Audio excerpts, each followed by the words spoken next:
Okay, well, welcome to Comprehending Comprehension. We're so glad you're joining us for our second episode, and we're grateful that you're brave enough to join us.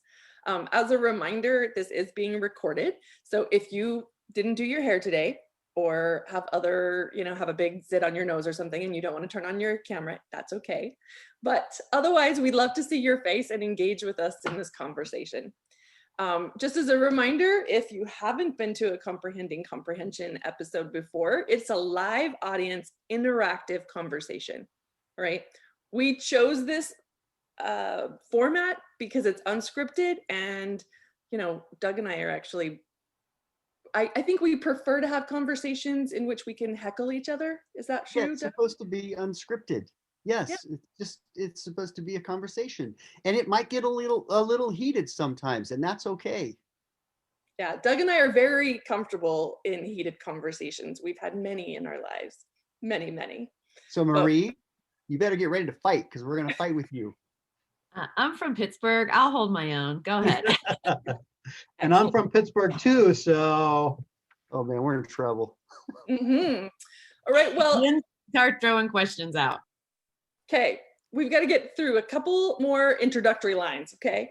So I am Trina Spencer, and I am one of the hosts for Comprehending Comprehension. And because Doug is actually joining us from Alaska, I thought I'd put on my Florida background because I am actually in Tampa, Florida at the University of South Florida. And I am at Brigham Young University, professor in the Department of Communication Disorders there. Hi. Did I go out of turn? Go ahead, Trina. Sorry. Nope. We do have to say, though, that we are both owners. We co-own this company called Language Dynamics Group. And as a result, we have to disclose our conflicts, which is basically that sometimes we may talk about some of our tools. Even though those are not the focus of Comprehending Comprehension, they could come up. So we want to make sure that that disclosure is put out there. Okay. Now, okay, and we're recording this, by the way. We'll make it available to others later. Yes, we haven't quite got our platform set up, but it will be in the future so that it can be shared and listened to at other times. We have two guests with us today. We are super excited about our topic, which is building awareness and action around comprehension, a conversation with state leaders. So we invited our guests, Marie Ireland and Perry Flynn today, and I'm going to let them introduce themselves and make sure you give us a good, thorough background about what you do, where you're from, your training, and why you think we invited you to talk about this. Ladies first. All right. Well, my name's Marie Ireland. I work for the Virginia Department of Education. I'm a speech-language pathologist by training, and what I do at the Virginia Department of Education is work with supporting speech-language pathologists, related service providers, and basically supporting evaluation and eligibility for all disability areas. So I do a lot of training, technical assistance. I write a lot of guidance and even do some work legislatively. And so being responsible for all disability areas, it gives me a chance to really interact with folks. I've been very active with some dyslexia initiatives that we have in Virginia, and have done a lot of work using some of the tools that Doug and Trina have developed. We've piloted some things in Virginia, and we're really excited about getting speech-language pathologists to interact in the classroom and to really start to focus on that comprehension, language literacy. And so I know there are some Virginia folks in the audience, and I am from Pittsburgh originally. That's where I did my undergrad. And so and I'm just really glad to be here today. So I'll toss it over to Perry. All right. Hi, everybody. I'm Perry Flynn, and I'm the consultant to the North Carolina Department of Public Instruction in the area of speech-language pathology. So I am like the Marie Ireland of the state of North Carolina, not the Commonwealth of Virginia. And Marie and I have known each other for like a really long time, and we think very much alike, and we have very similar jobs. So we have sort of bonded over many years. But I do a great deal of like what Marie does, except my focus is really more on speech language pathology, not so much the other disorder areas. but I too have contributed some to the dyslexia work that we do. Some of Trina and Doug's materials are being used in a lot of North Carolina schools. So in that respect, I do much what Marie does. However, I'm also a professor at the University of North Carolina at Greensboro in the Department of Communication Sciences and Disorders. So I co-teach with Alan Kamai the school-age language class. So if you know that name, Alan Kamai, he is a great god of language and literacy and speech-language pathology. Love that guy. Doug seems to be. Yeah, we're fans. Yeah. Anyway. There's a little hero worship. Sorry. Right, sure. Well, so I get to teach with him every spring. Jealous. But that's one thing that I do here. I'm also a clinical educator, and one of the really cool things that I get to do is supervise our graduate students getting their clinical practicum hours at 2 therapeutic horseback riding programs. I'm a certified therapeutic horseback riding instructor. So we do true hippotherapy in 2 of those programs, 2 mornings a week. So I say to people, I have the coolest job, and I truly believe that. I get to do so many different aspects of the profession. And I am thrilled to be here with all of you guys tonight. Wonderful. Thank you, Perry. Thanks, Marie. And thanks to everyone else who's joined us. You're our friends as well, and we recognize so many of you, so thank you. So today we're going to talk about building awareness and action around comprehension. And we've titled this A Conversation with State Leaders. So I think we're going to start this out by just talking about essentially the problem in broad swaths, right? So we know that you've got 50 to 80% of 4th grade students not meeting reading expectations across the country. And these assessments are measuring students' reading, quote unquote. And we need to figure out what's going on. Why is it that 50, 80% are not proficient? So that's our first question. Marie, Perry, why do we have 50 to 80% of the students not meeting grade level expectations in this country for reading? Well, you want to go first, or you want me to? Go ahead, answer that one, Perry. Well, so I think that unfortunately, I don't understand why states didn't take the national reading panels, advice years ago and do really evidence-based practices in the area of reading. I mean, I think they talked about it, but they accepted, I'm in a site-based management state. So the state, the state can suggest things to LEAs, local education agencies, but we can't make them do it. And I don't know why they were resistant to using really evidence-based programs in the area of literacy, but they just used very traditional programs that weren't so evidence-based.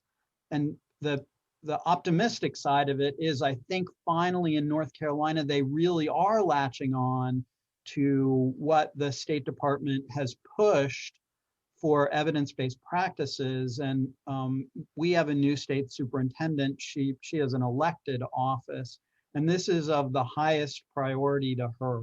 So she has said she wants all teachers trained in the letters program. So I'm optimistic that we're going to close that gap, Doug, in the near future in North Carolina. But it takes so long, to even when you get things like this started.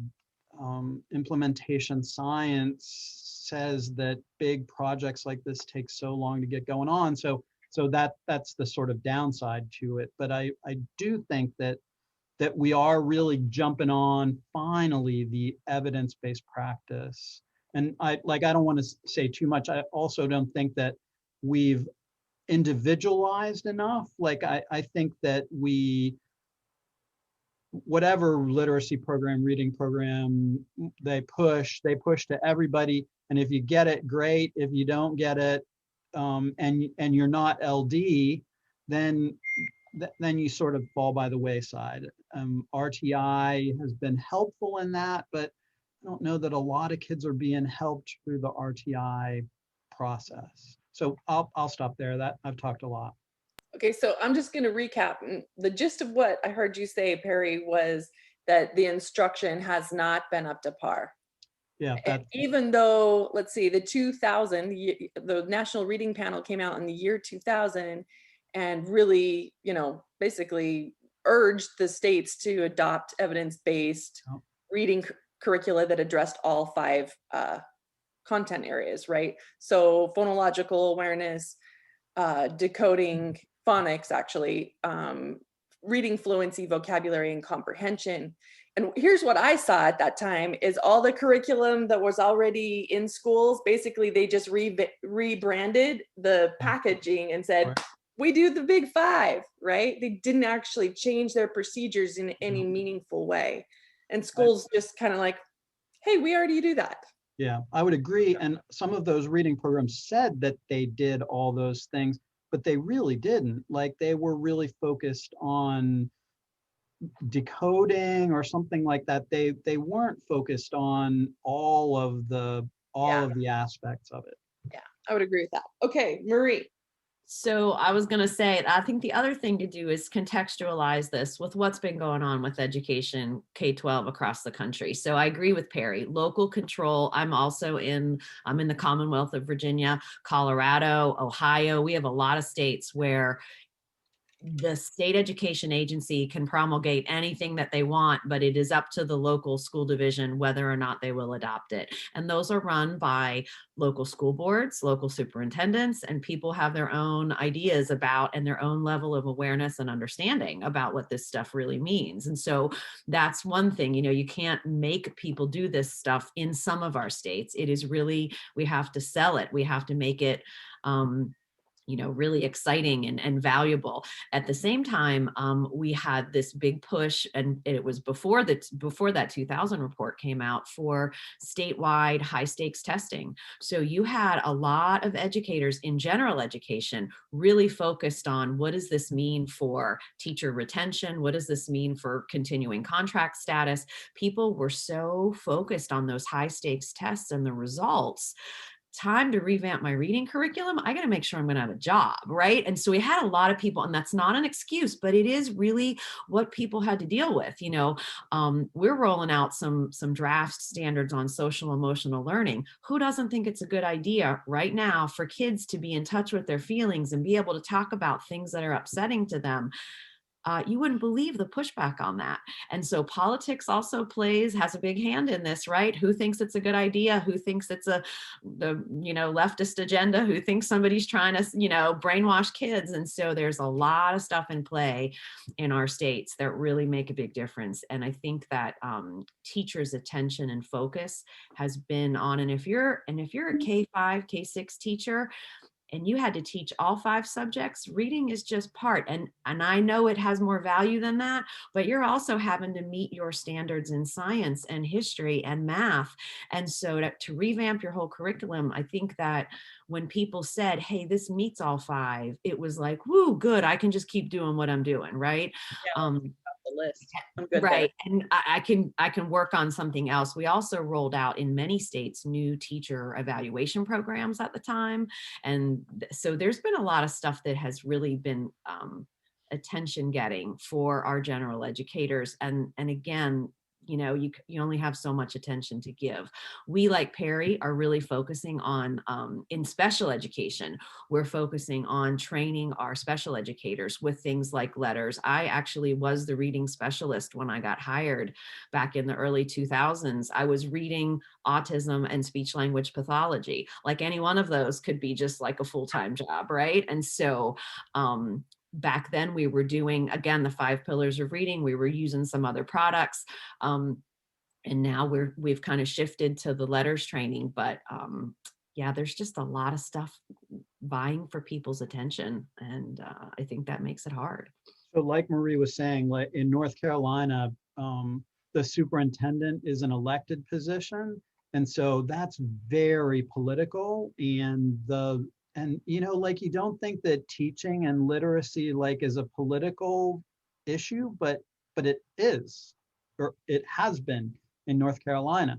And the current superintendent, has really prioritized a better kind of evidence-based practice situation. So, Yeah, and go ahead. Sorry. I was just going to say, in every state I've lived in, and I've actually lived in 5 and worked in maybe 6, but anyway, it's always political. Education and even like the choices around reading has always been political. And because these are elected, there's turnover, right? And every new elected official or every new, superintendent wants to go out with the old person and come in with their own initiatives. And that is a real barrier to like sustained, like slow and steady, sustained progress, right? Which is what, from an implementation science perspective, we know we need.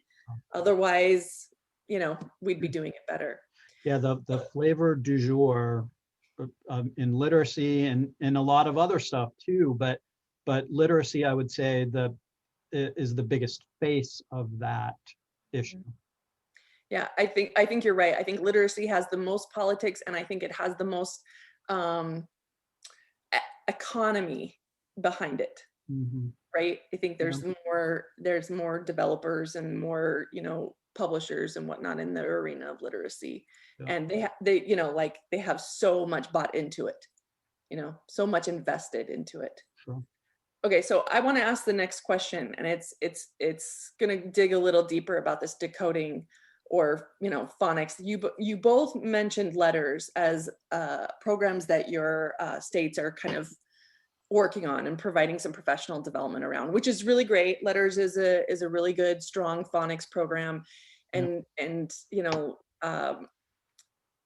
Louisa Moats knows her stuff, right? She really does. I have to I think I know, phonological awareness well, and then I'm having this, or I'm in one of her presentations, and I'm like, whoa, that just went way too fast, right? Like, she really knows her stuff. So I want to ask you a question about the science of reading. So a lot of people, even the science of reading people, suggest that decoding is the primary problem, right? With our, 50 to 80% of the students in 4th grade not reading at grade level. And so they're identifying decoding as the problem, or like schools not using strong phonics instruction as the primary problem for these scores, especially for these young students, like our K3 students. So what are your thoughts about this? And do you think that this perception or this position is accurate? Is it primarily a decoding problem that's leading to these 4th grade outcomes? You want to do that first, Mary, or you want me to? I can go first. Go ahead. You go first on this. So, I think that like in Virginia, we have had a long history of collaboration with researchers. And so we have a phonemic awareness program called PALS that we have been utilizing for, when I was in graduate school, I was help piloting some of the testing for PALS. So, PALS has been around in Virginia for a long time. Knowing that kind of has a flavor of MTSS or RTI, in that there's universal screening, there's universal there's tiered instruction, but not as rich as what we would think of in an MTSS kind of environment. But, PALS has been around for a long time. So I hesitate to say, I think it's just phonics, or that's the real problem, because we have been doing some of that work with phonological awareness. And so I think it's deeper than that. But those programs are slow to change. They're funded grants to turn the cruise ship, if you will. It takes a while. And so, I know that we're talking about bringing online some stuff with RAN and RAS, but then COVID hit, and researchers come and go and people change out. And so I do think it's much bigger than just phonics. The question is, do you have somebody who's got an eye on a certain line of research that wants to add that in? And do you have people at the state level who want to negotiate that, and so who's around the table, I think really changes what gets included when those programs are adjusted. But I don't think that's really the only issue that we're dealing with. I think we're dealing with other things: poverty, dialect, culture. I mean, they're just exposure to things like narratives and language, just language in general.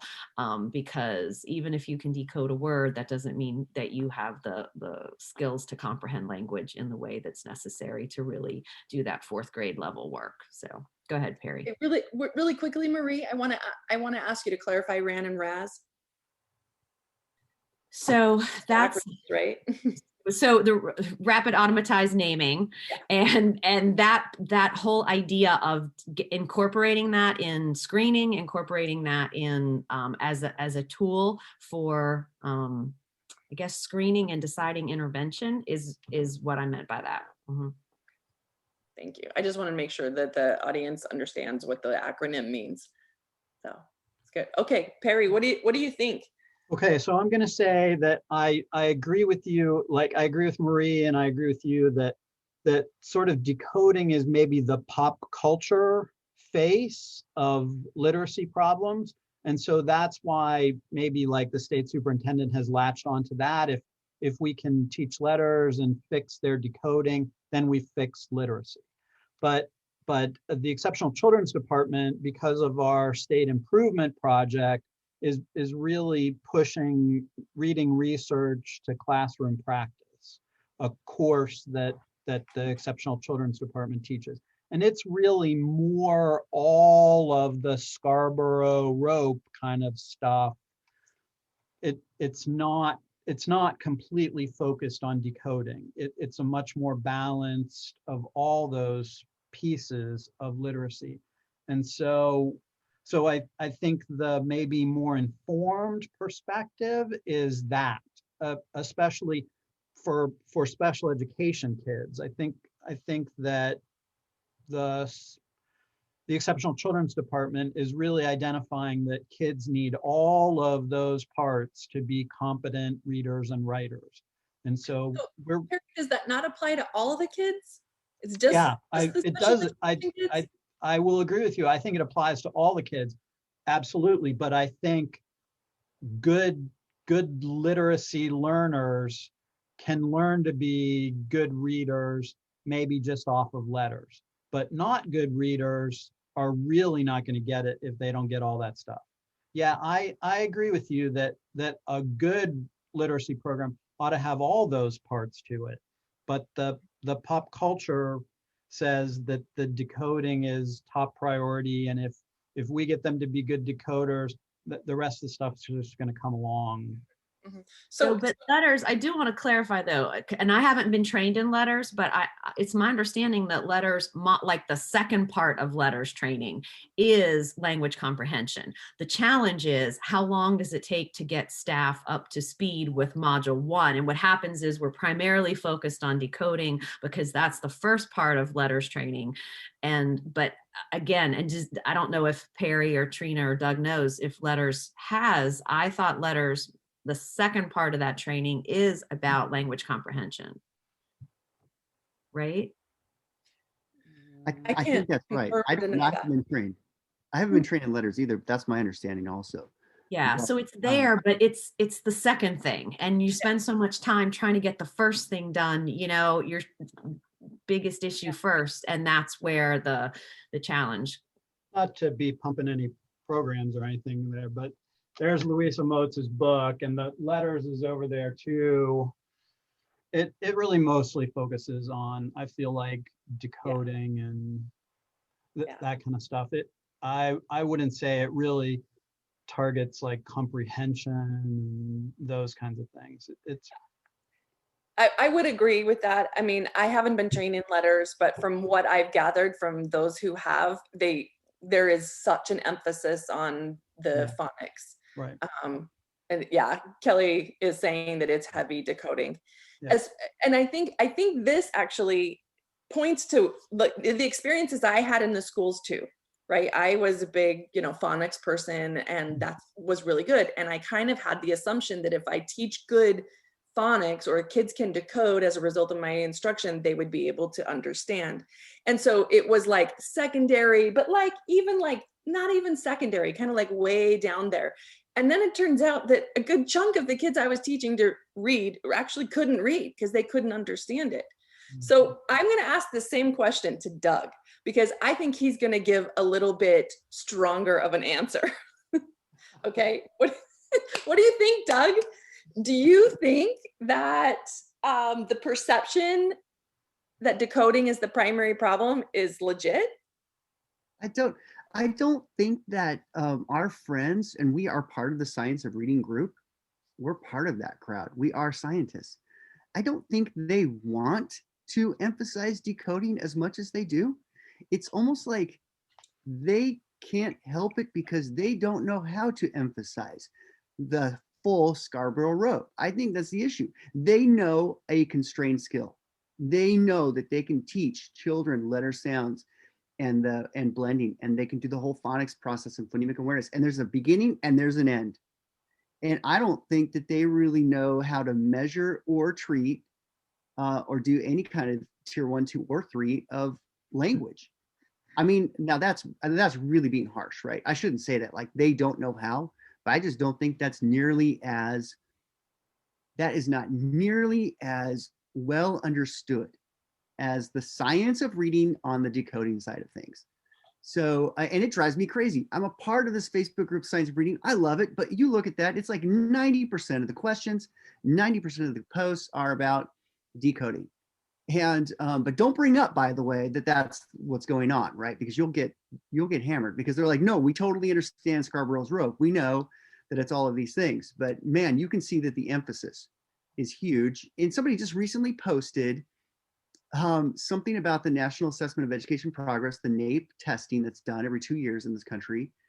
They posted that NAEP did a study on reading fluency, and they were making this connection that the reason why you have 80% of children reading below grade level is because their reading fluency is not up to par, as measured by accuracy and rate.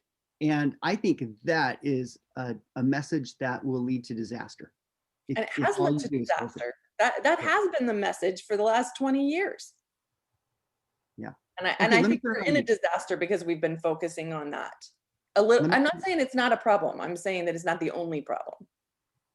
All right. Give us your opinion, Trina. Well, it's all about the data, right? If it was primarily a decoding problem, right, we should not see, we shouldn't see so many children who are, language minority or ethnic and racial minority in that failing category, because that 80%, that's not all the kids, right? Mm-hmm. It's actually, if you separate the NAEP, the National Assessment of Education Progress, the kids who are really failing at reading, typically developing children, are Native Americans, African American, and Hispanic kids, right? So if it was really decoding, you would see more balanced figures. But because we see disproportionate difficulty in reading tests at 4th grade in those areas, it stands to reason there's something else. And there's good research that says so. And I have a study I want to share about it, and about this exact thing. Let's see, Kiefer and Vukovic in 2012 did this really awesome study with urban students, and they were all like low income, very, very diverse, okay? Language minority students as well as native English speakers. And they found that among all students in their group that had reading comprehension problems, 80% of those students had weaknesses in linguistic comprehension only. So no decoding problems. 80% of these kids had no decoding problems. And only 15% of their entire population of kids who had reading comprehension problems had difficulties in language and in decoding. Only 15%. So that 80% of kids who have reading comprehension problems that are only language comprehension related, those are the kids that whole premise of like read faster and you'll comprehend better, it's not working for them. That's my thought. What about you, Doug?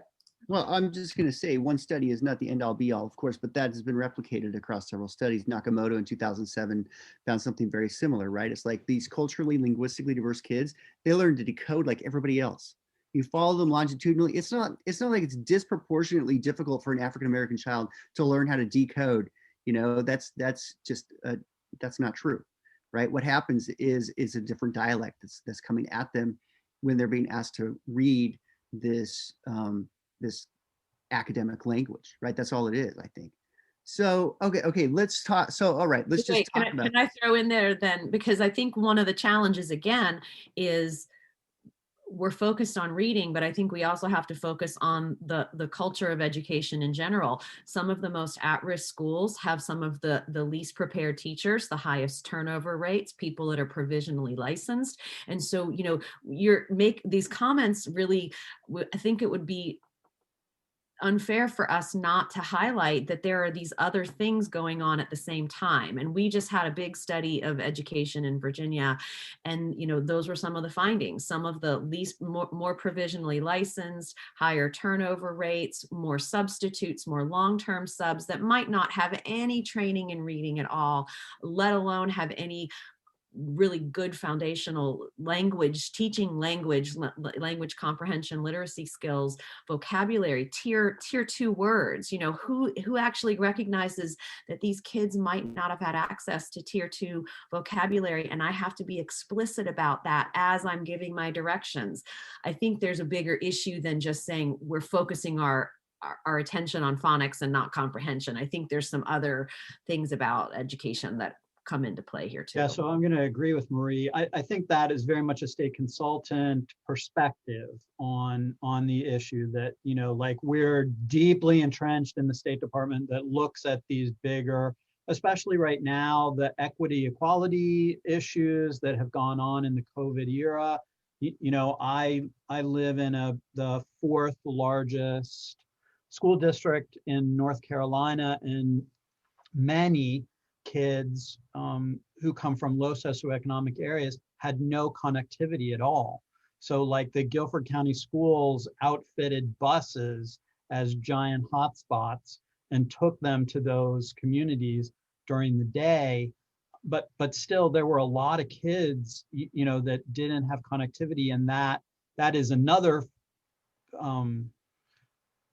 another part of this that is gonna keep those kids behind, because they're not going to get that higher tier vocabulary. They're not going to get any instruction, direct instruction in literacy. It's just one more factor that's going to contribute to their lack of literacy skills. Right, that's brilliant. And you think about, you know, the study that you cited, Trina, the focus on language, and the challenge is teachers think they know language, right? And they think, you know, and we're looking at grammatically correct sentences and punctuation and capitalization. We're not looking at story grammar, the narrative construct. And you can give somebody a paragraph and say, you know, what do you think about this writing sample? And they'll say it's great, and it's all setting, and there's no meat to the story, right? But the kid gets an A. And so when you think about how we're going to talk about language and linguistic comprehension, how do kids comprehend what they're reading when it's not presented that way, you know, in a textbook? It's very, very different. So can I ask a follow-up question about this? Certainly Doug and I have an appreciation for the socio-political climate of schools, right? And we're both parents, we have kids in schools. Trust me, we deal with these kinds of things all the time. But I want to understand that, I don't know how to ask the question.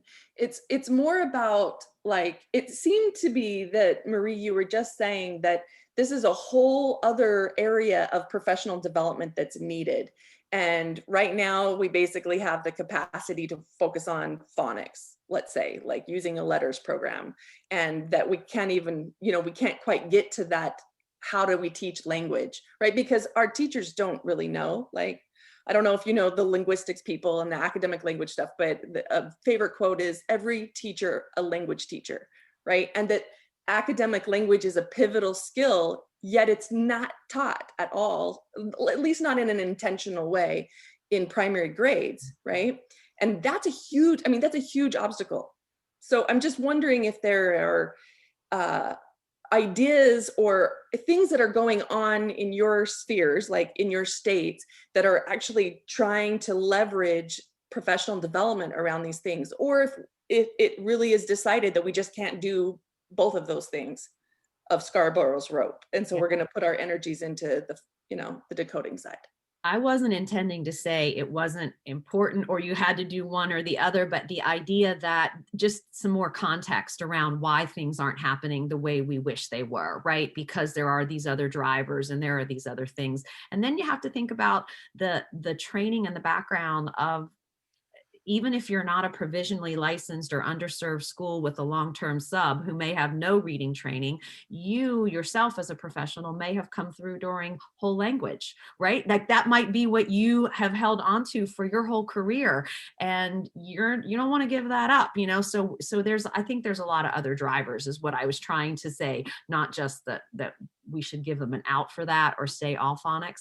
I think that my perspective also comes from special education, not general education. So I'm situated within, IDEA services. We love the changes that have come about from reauthorization of ESSA and the idea of the indicators, because there's a lot more push to have special ed happen situated within general ed. There's a lot more integration. There's a lot more collaboration that we're finding, and that's all been good for kids. I think hopefully some of that spills over into general ed, because what we're talking about, like using letters, that's for kids who have already been identified as having a disability, right? And so thinking about what's going on in general ed is a whole different universe for us. So I'll, if I can jump on that for a minute, you talked about the direct teaching of language, and we hoped that was going to happen because of the Common Core State standards in the speaking and listening realms. But I don't think teachers are really teaching that because it can't be tested. Marie alluded to that earlier. There's such the drive for end of course, end of grade testing scores. And so teachers put all their apples, general education teachers put all their apples in the basket of what is going to look good on end of course, end of grade. And those language skills in speaking and listening really aren't tested. So they don't pay attention to them, and they may not really know how to do direct instruction in the language skills that are in those tracks of the educational standards. So while it is so nice that they are there, and it is like speech pathologists have a warm fuzzy feeling about, they see all our stuff there, but general education teachers, I don't think are directly instructing in that. So all the wonderful language instruction that we thought that was going to bring is only happening for really good SLPs that are tying their services to the educational standards. Well, and you map onto that too, Perry. I agree with everything that you said. The teachers also might not have an understanding, and everything is so regimented in terms of when it's taught. So like in the state of Virginia, when do you teach plural S? Well, so you teach that really early. So now in third grade, if a kid isn't marking plurals with an S, that's just wrong. And who has the capacity and the understanding of language and cultural differences to really talk about that with a kid in a respectful way, to honor their home language and to talk about what we expect in school? And the answer is they should have learned that in second grade. I'm not doing that. And then the kid gets referred to special education. And so we really have to think about this kind of ownership and understanding. And I don't think any of it is intentional. I think people just don't even know, they don't recognize it. They think it's an error. They don't think it's a dialectical difference, and so we have to think about how to deal with these kids. And then you layer on that poverty and lack of exposure to language. And we get to that tier 2, tier 3 word kind of situation. It makes it really sticky. Yeah, So those one are of the great things, points. So I want to say that, Perry, you say that the teachers don't feel that oral language or language is really being tested as an outcome measure. You know, like when they're doing that end of year, third grade, high stakes reading test, teachers are thinking, oh, okay, I'm going to focus on reading then. And that tends to translate into, I'm going to focus on decoding and I'm going to measure reading fluency. I'm going to assess non-word reading. I'm going to assess their phonemic awareness. And that whole assessment process is leading up to them getting indicators as to whether their students are going to do well at the end of third grade. But then here is where the teachers are respectfully wrong. The third grade reading tests that the students are taking at the end of the school year are measuring their language comprehension. Yeah. They're just doing it through a reading modality, right? Right. Yeah. Yeah. Yeah, And so Alan talks about that. You could have a conversation with Alan for days about that the reading test isn't really testing reading. It's testing word naming skills and prior knowledge. It's not testing, knowledge that comes from that particular passage. Yeah. the other thing, And let me just say one more thing. It's not just literacy, it's numeracy. That our teachers are super focused on literacy and numeracy, and anything else isn't really valued, tested in, science, social studies, not so much. Those are the two things that they spend their time on, because those are the two outcome measures that are really valued.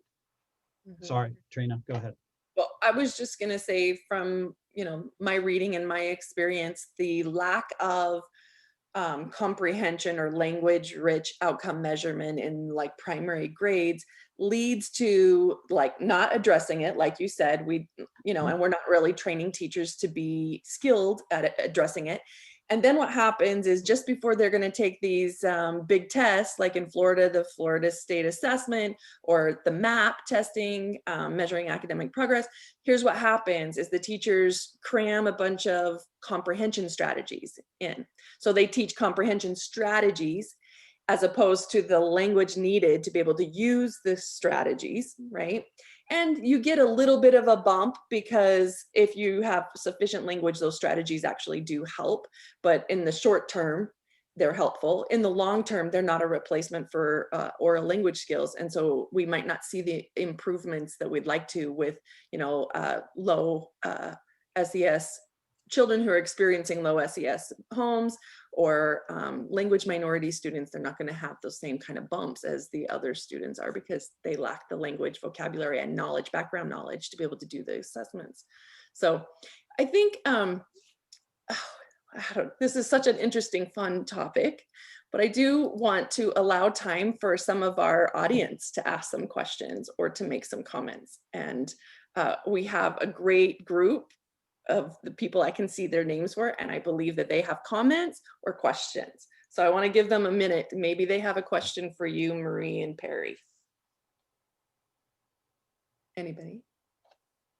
This is over Zoom, so you're not going to get anything unless you wait for like 45 seconds, and it's really long and awkward and it's weird. So feel free to chat something too. Okay, I'll ask a question. Okay. Well, so it is a question just to hear what's happening in other states too. Just so I'm sorry, I'm Crystal Alonso, and I have worked with Julie Walter most recently in Missoula, Montana, and we were working with Missoula County Public Schools.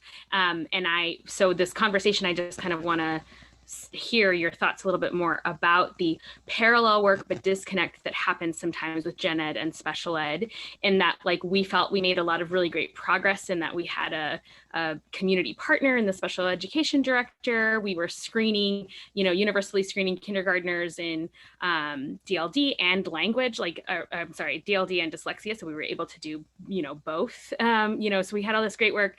And then it's been all this work for like 2 years. And I was literally just talking with Julie because I've since left, hearing about what's going on. And she was like, well, the general ed director is doing their own thing, like regardless of this effort, this like great big effort that we had to test like every kindergartner the last like 3 years in the school, and the special ed, and like we've done professional development with the school psychs and the special education teachers, but like we can't get to the gen ed teachers and we like can't seem to get to, like, they're still pushing a curriculum that they're going to push. And it's just this really interesting thing that I'm very curious as to, like, in your states where you are, and the fact that you are coming from this lens, like even Marie, when you were talking about being like, I'm the reading specialist, the SLP, and the autism specialist, but like, is anybody listening to how we're going to reach? But 80% isn't all special ed, right? If the 80% of your kids aren't reading at grade level, we're obviously missing these gen ed kiddos. And so like, what are we, it's like in parallel, we're working for the same goal, but not working together, it seems. So I guess I'm just curious what your experiences with that, and if that seems to be kind of this organizational level factor that like we can't seem to break when we're trying to make this like practice change. Thoughts? So I think, oh, go ahead, Perry. No, go ahead. So I think that's one of the hardest things, and some of it has to do with how siloed special education has been from general education historically. I mean, it hasn't been all that many years ago that kids with disabilities weren't even allowed in the regular school building, right? And then they were allowed, but they had to be kind of down the hall in this other place. And now we're finally having them integrated into the classroom. But I think there's still kind of a cultural disconnect between, oh, that's what you do, that's what special ed does, but general ed does something different. I think there are some real realities in terms of funding, because special education, we have funds, but general ed is working off of the state dollars, and there's a different feeling about, what we can spend money on and what money's out there. And so a lot of times when this stuff happens and begins in special education, I think it has to do with the fact that our states and, the dollars flow through the federal government to the state, and the state can use some for training and technical assistance and then pass on more to the local education agency.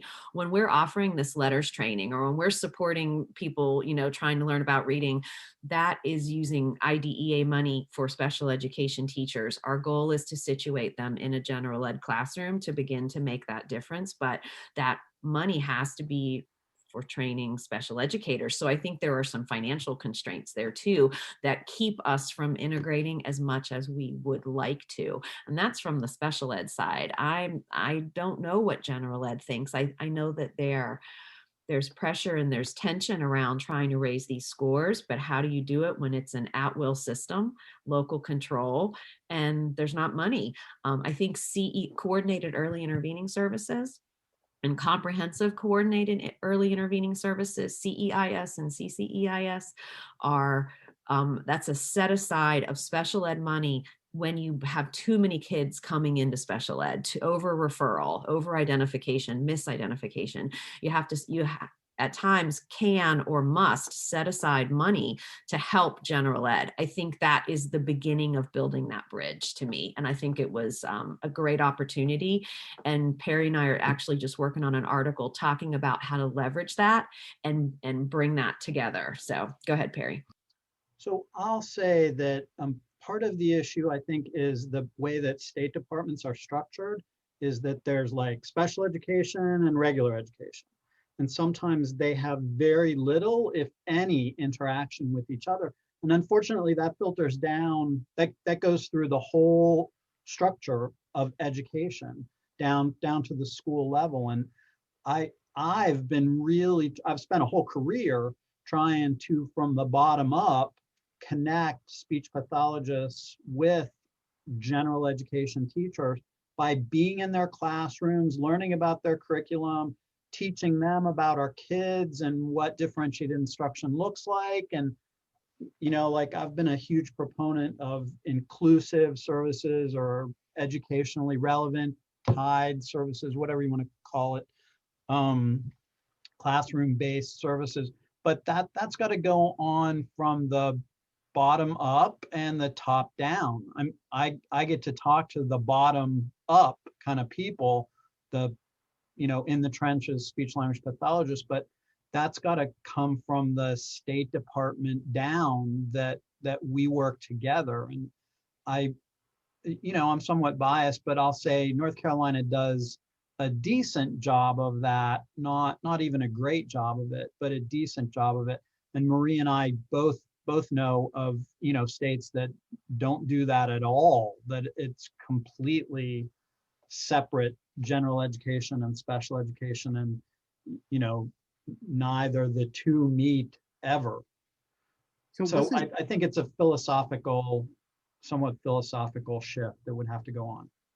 And it wasn't MTSS, RTI, I mean, wasn't that concept supposed to be this integration of general and special ed? It's like when I first met Trina, one of the first things she said, which just opened my mind even more, was, I don't believe in special education or general education. I believe everyone should get special education. And I thought, okay, that's brilliant.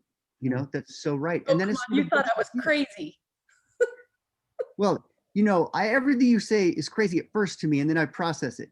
So, but I really thought, okay, yeah, you know what? That's right. And MTSS leads us down that path. Now, I know we're kind of running out of time, and Trina, forgive me if this is not where you want to go, but I'm just curious about solutions. Could we establish, I don't know if we can even start at this foundation, but I'm wondering, let's say that MTSS were the way to go. Like, let's say that's our foundation. We want to do a tiered approach so that everyone gets individualized instruction, or at least, instruction according to their need. What does that look like for literacy? Like, in the ideal world, paint the solution for us, I guess is what I'm asking. No pressure. I'm just, what is the solution? And I don't want any more obstacles, because we know them. They're there. And you guys are really good at pointing them out. Well, so are you posing that question to us or to Trina? Yes. No, I'm posing it to you. Right. I don't care about Trina's thoughts. I want to know about yours or Marie's thoughts. So the ideal world would be that there is no special education, that everything's special education, that you don't have to go from one world to another world and be eligible for the second world, that like kids are struggling, so you figure out, you do some kind of assessment and figure out in what areas they're struggling, and you get the experts in the schools in that area to come in and help them out. And there is no line between general education and special education. Every kid just gets what they need, and you don't have to do all the procedural compliance paperwork, and you don't have to worry about the money like Marie talked about, the funding streams that support us. Like, that's the ideal world. What I wouldn't give to be able to do stuff like that, that's really kid-centered, and you don't have to worry about all the procedural compliance paperwork that binds us to do stuff that's just the right thing to do for kids. That's very pie in the sky, and I'll never see it. Perry, whoa, you're not allowed to say that. Now, come on. We are. You might see it, Perry. You might see it. I'm trying not to point out any more obstacles. And what I'm thinking is, I just I don't want to just pile on like, why aren't these teachers? One of the things I want to do is really highlight, there are some realities in what everybody's dealing with. But in terms of what the solution is, I think more collaboration. I think that MTSS, everybody's conceptualization of that is a little different. And so in Virginia, it's VTSS, Virginia tiered systems, because we Virginiaize everything. But it isn't meant to blur or combine general ed and special ed. There's still a very clear delineation because of, regulations and legal issues. So I think that we can get there with more collaboration. I think we can get there with maybe some better research, maybe some little bright spots where people can latch on to something, a pilot program. I remember doing a collaborative teaching in a science class, and the teacher that I collaborated with didn't want any part of it in the beginning. And we did graphic organizers and we did a lot of language. And at the whole class, when the kids took the test, she said, these are the highest scores they've ever had. I've never seen my whole class do this well. And I said, oh, well, you want to do a graphic organizer for the next chapter? And she said, no, I don't have time for this. And we didn't. And you guys know me and you know how hard it was for me to not like make that happen. I thought, okay, let's just see how the test scores go. They bombed. And she was like, maybe we should try that thing again. I mean, good work begets more good work, right? So a good pilot, some good studies, but implementing research in schools, you all are the experts in that. It is hard and there's so many other factors. So, but I think, seeding it and more collaboration, that's where I'm going to put my money. Yeah, I think you hit on something. Oh, sorry. Go ahead, Perry. Well, so what Marie was saying there, I'm a big fan of Arne Duncan, the Secretary of Education in the Obama administration. And he said that. He said, like, we want to get good pockets of excellence and grow them into systems of excellence. And I don't mean to be so disparaging, Doug. There are some pockets of excellence all around the country, but we got to figure out what those people are doing and grow them into systems of excellence across our states. So I have so many things I want to say, but here's the one I am choosing to say. So if you know me, I'm a school psychologist, I am a special educator and a behavior analyst. And I am the person who puts the kibosh on all things special ed, right? In our relationship or our partnership with Doug, that's exactly my position. No. How are preschool teachers, how are gen ed teachers, how are they going to be doing this, right? And then we used to present, and sometimes we still do, present some of our research to special education audiences. And sometimes that's at ASHA for SLPs. Sometimes that's at like Division of Early Childhood. But let me tell you my experience at those conferences. Almost always, they want something that is just for them. And so Story Champs is a multi-tiered curriculum. It's for large group implementation, small group, one-on-one. So every educator in the building actually can have a piece of this. And the special educators ask us, well, can you separate this and just sell me the small group part? And we said, I could, but I won't, right? And the reason why I won't is because Story Champs creates an opportunity for them to collaborate with a gen ed teacher. And so I say, hey, why don't you do this? Why don't you get your principal to buy you a Story Champs kit and you work with a kindergarten teacher or a first grade teacher and have them do the large group part and you do the small group part, right? So we are literally using our research and the products that result from it to try to get people to collaborate. And it is slow going. We've been at this for many years, but we have seen some really remarkable progress in this. And I'm going to shout out to our friends in Michigan who have really done a great job, because the first time we trained SLPs, they kind of got their feet wet with the curriculum. The next time we said, come back, let's do another training, but bring a kindergarten teacher. And they did it. And now they've got Story Champs installed in their kindergarten and first grade classrooms at gen ed. But it took several years. And it did happen. And sometimes people don't like us because we won't sell them just the SPED or the special education kit, right? But this is something that Doug and I feel like we have the choice of being able to do it because we maintain ownership of our products.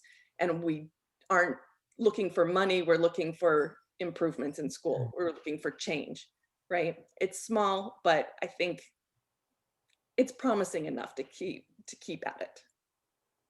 Any other final thoughts, Doug or Marie or Perry? Yeah, it's an interesting conversation that could go on for hours, really.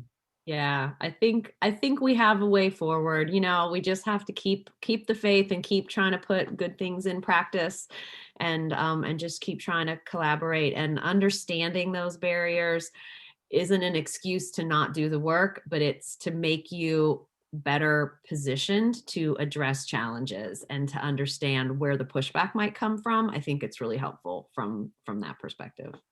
Yeah, it really is. Thank you guys so much. I learned so much. And it just reminds me of this quote from Einstein where he said something like, if I were trying to solve a problem, I would think about what the problem is 95% of the time. I'd spend 95% of my time trying to really, really isolate the problem. And then maybe 5-10% of the time, I'd actually work on solving it. So I think you're right. I think we've got to identify the variables. We have to identify what the real issues are, and then we can strategically address them with you. I love it. You guys, thank you so much for joining us. I feel like I learned so much, and I hope that others here with us were able to take something from this as well. It's really great to get the perspective that you guys have being at the state level, and you know, all of those implementation factors that, of course, I'm just like salivating over, of course. I like a good challenge, but it certainly is complex. So we do too. That's why we have our jobs. Yeah.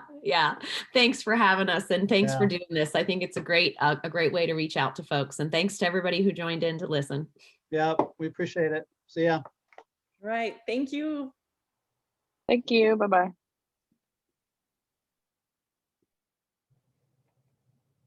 You guys were awesome. That wasn't bad. I hope you're going to cut this off now before you post this, because we're still recording. We will, but we will. But I just wanted to say thank you guys so much. It was terrific. Oh, I feel like, oh man, more questions than answers. I don't know. You knew there would be, though. It's not like. Of course I did. Of course. So it's interesting because like there's part of me that just thinks, oh, there's got to be like some great attention on comprehension somewhere, and we're really not seeing it. And, you know, obviously it's not your fault, right? You guys it's not your fault. It's just complex, you know? And even, I didn't get a chance to say this, but like, I've been listening to all these like science of reading podcasts, and every single one of them, they're saying, oh yeah, Scarborough's rope, but here's what we do. Here's what we need to know and do around decoding. And then they go, yeah, but like vocabulary, comprehension, those are important too, but it's such a wild beast. Nobody knows how to tame it. And they move on. Yeah. They literally move on. And I'm just like, what? Come on, somebody give it some attention. You know? Think small, like some charter schools are able to do it. Some smaller systems that don't have like so much huge infrastructure and have to get everything approved on so many levels.